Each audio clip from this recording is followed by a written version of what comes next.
Welcome back, guys. Today I'm back with a new product, which is a power protection or surge protector.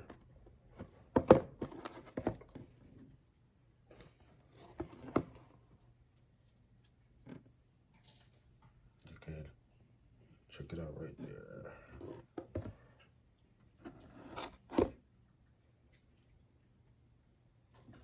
That's how it looks.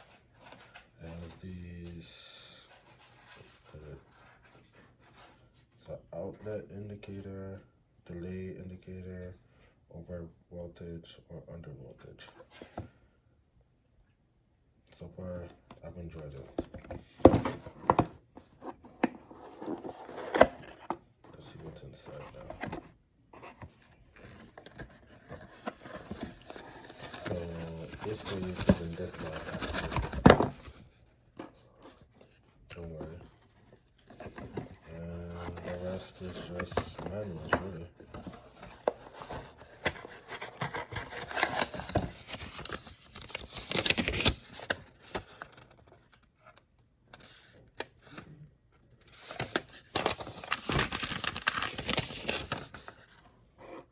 That's how it looks.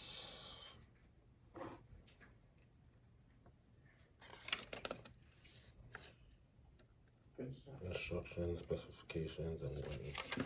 But anyways, I hope you guys enjoy.